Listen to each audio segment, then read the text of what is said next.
विश्वास मानिए, भगवत गीता के ये 5 श्लोक अगर आपके जीवन का हिस्सा बन गए तो आपके लक्ष्य को प्राप्त करने में, आपके लक्ष्य को हासिल करने में कोई आपको रोक नहीं सकता है। बस ये है कि अगर इन श्लोकों को आप अपने जीवन में उतारते हैं तो ये श्लोक आपके ज़बान पर होने चाहिए, आपके व्यवहार में आ जाने चाहिए। वैसे तो इन श्लोकों के बारे में सभी को पता है, इन श्लोकों के अर्थ के बारे में सभी को पता है, लेकिन कोई भी इन श्लोकों को अपने व्यवहार में नहीं उतार सकता।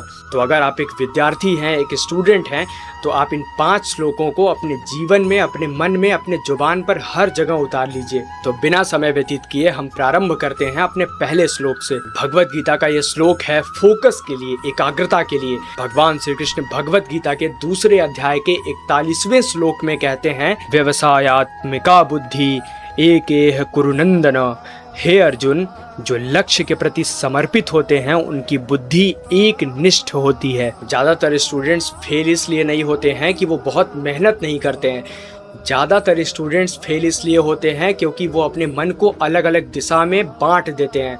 आज कोडिंग कर रहे हैं, कल एडिटिंग करने लगेंगे, फिर परसों कुछ और पढ़ने लगेंगे, फिर उसके बाद किसी और चीज़ की तैयारी करने लगेंगे। तो वो उनका दिमाग अलग अलग क्षेत्र में बटा हुआ है, उनका दिमाग फोकस नहीं है। तो यही भगवान श्री कृष्ण समझाना चाहते हैं कि जब तक आपका दिमाग एक निष्ठ नहीं होगा तब तक आप अपने लक्ष्य की प्राप्ति में बाधाएं कुछ न कुछ आती ही रहेंगी। भगवान श्री कृष्ण यहाँ कहना चाहते हैं कि आप मैग्नीफाइंग ग्लास की तरह बनो, वो ग्लास जिस पर सूर्य की प्रकाश की किरणें पड़ते ही वो एक जगह उसे फोकस कर देता है और फिर दुनिया की कोई भी चीज़ उससे जला दी जा सकती है। यहाँ तक कि अगर आप बड़ा मैग्नीफाइंग ग्लास लेते हैं तो वो पत्थर को भी गला सकता है। ये पावर है कि अगर आप किसी एक जगह पर फोकस हो जाते हैं तो। ये बाहर की दुनिया और हमारे मन की दुनिया में बहुत ज़्यादा अंतर नहीं है। हमारा जो मन है वो भी अगर आप एक जगह फोकस कर देंगे तो दुनिया की कोई भी चीज़ ऐसी नहीं है जिस लक्ष्य को आप प्राप्त नहीं कर सकते हैं। तो भगवान श्री कृष्ण पहला चरण यहाँ पर बताते हैं कि सबसे पहले आप अपने लक्ष्य पर फोकस करिए। अब भगवत गीता का ये जो दूसरा श्लोक है ये बहुत ही इंटरेस्टिंग है और ये श्लोक सबको पता है। मुझे लगता है कि अगर आप ये वीडियो देख रहे हैं तो ये श्लोक आपको भी पता है, इसका अर्थ भी आपको पता है, लेकिन उसका सही अर्थ कोई समझ नहीं पाता है। वो श्लोक है, कर्मण्येवाधिकारस्ते मा फलेषु कदाचन। तुम्हारा अधिकार केवल कर्म करने पर है, उसके परिणाम पर नहीं। इस श्लोक के अर्थ के बारे में भी आपको पता है और इस श्लोक के बारे में भी आपको पता है, ये श्लोक आपको रटा हुआ है।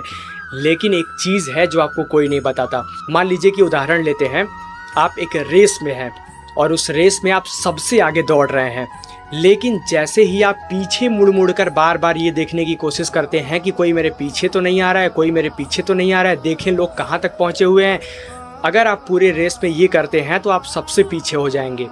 अगर आप रेस में आगे चल रहे हैं और आप बार बार पीछे मुड़कर देख रहे हैं तो आपकी गति प्रभावित हो जाएगी, आपका रफ्तार कम हो जाएगा, आपका फोकस टूट जाएगा। इसीलिए अगर आप रेस में दौड़ रहे हैं, आप अपने पथ पर दौड़ रहे हैं, तो कभी भी पीछे मुड़कर नहीं देखना चाहिए और ये नहीं करना चाहिए कि देखें कि कौन आ रहा है कौन नहीं। तो इसीलिए भगवान श्री कृष्ण समझाना चाहते हैं कि आप अपने पथ पर दौड़ते रहिए। आप इस चीज़ की चिंता मत कीजिए कि हमें क्या प्राप्त होने वाला है, हम प्रथम आने वाले हैं कि द्वितीय आने वाले हैं। मान लीजिए कि आप रेस में दौड़ रहे हैं और आपके पीछे एक व्यक्ति है जो जस्ट आपके पीछे है, अगर आप थोड़ा भी पीछे मुड़कर देखेंगे तो वो आपसे पार निकल जाएगा। इसीलिए रिजल्ट की चिंता मत कीजिए, आपका अधिकार कर्म करने में है, फल में नहीं। तो इस चीज़ को आप, इस श्लोक को रट लीजिए और इसको ऐसे समझिए कि आपको कभी भी पीछे मुड़कर नहीं देखना है, हमें फल की चिंता नहीं करनी है। भगवत गीता का तीसरा श्लोक है आपके डिस्ट्रैक्शन को खत्म करने के लिए। आपका जो मन इधर उधर भटकता है ना, वो भगवान श्री कृष्ण हजारों साल पहले ही बता चुके थे। उन्हें पता था कि कलयुग में आने वाले लोगों का ध्यान भटकेगा, इसीलिए वो ध्यान को भटकने के लिए कई सारे श्लोक हैं, लेकिन उनमें से एक हम आपके लिए चुन कर लाए हैं ताकि आपको सरलता से याद हो सके और उसका अर्थ भी अच्छे से समझ में आ जाए। तो भगवान श्री कृष्ण कहते हैं, यतो यतो निश्चरति मनश् चंचलम स्थिरम। मन चंचल है, जहाँ जहाँ ये भटके वहाँ वहाँ से खींचकर वापस अपने लक्ष्य पर लाओ। जैसे आप एक पतंग उड़ाते हैं तो आपका पूरा लक्ष्य पतंग पर है, आपका पूरा लक्ष्य ही पतंग है और उसे आप गिरने नहीं देना चाहते हैं। वो पतंग गिरे ना, इसके लिए आप क्या करते हैं, तो उससे बंधी हुई जो डोर है उसे आप खींचते रहते हैं, उसको संभालते रहते हैं। अगर आप डोर को छोड़ दीजिए तो वो पतंग इधर उधर भागने लगेगा और अंत में कुछ देर बाद वो गिर जाएगा। तो आप ध्यान से समझिए कि हम उस पतंग को आसमान में टिकाए रखने के लिए कर क्या रहे हैं। हम उस डोरी को बार बार खींच रहे हैं, बार बार छोड़ रहे हैं और बार बार उसे केंद्रित करने की कोशिश कर रहे हैं, अभी यही हमारा मन भी है। इसलिए मैं कहता हूँ कि बाहर की दुनिया जो है वही आपके मन या और आपके अंदर की दुनिया भी है। तो हम अगर हमारा मन थोड़ी देर फ़ोन चलाने के लिए जा रहा है, डिस्ट्रैक्शन में जा रहा है, खेलने के लिए जा रहा है, कुछ और करने के लिए जा रहा है, तो उसे आपको खींचना है। ये बहुत आसान नहीं है, लेकिन आप उसे खींच कर अपने लक्ष्य पर लगाइए। यही भगवान श्री कृष्ण समझाना चाहते हैं। तो आप इस श्लोक को याद रखिएगा, यतो यतो निश्चरति मन चंचलम स्थिरम। अब चौथा श्लोक जो मैंने आपके लिए चुना है वो सबसे खास है। भगवान श्री कृष्ण कहते हैं, युक्ताहार विहारस्य युक्त चेष्टयस्य कर्मसु। जो खाने पीने, सोने, जागने और काम करने में संतुलन रखता है वही दुखों का अंत कर सकता है। एक फ़ोन की बैटरी को अगर आप 24 घंटे तक चार्ज में लगा देंगे तो भी वो ख़राब हो जाएगा, और अगर उस फ़ोन की बैटरी को कभी चार्ज में ही ना लगाएं तो भी वो ख़राब हो जाएगा। हमारा जो स्टूडेंट लाइफ है, जो विद्यार्थियों का जीवन है, वो भी ऐसे ही है। अगर आप 18 घंटे तक लगातार पढ़ लेंगे तो क्या होगा, आपका दिमाग काम करना बंद हो जाएगा। आप अगर सोइए नहीं, खाइए नहीं, अगर आप दिन भर पढ़ते रहिए, रात भर पढ़िए, रात भर मेहनत कीजिए, दिन भर कीजिए, आप नींद ही नहीं ले रहे हैं तो आपका दिमाग क्षय होने लगेगा।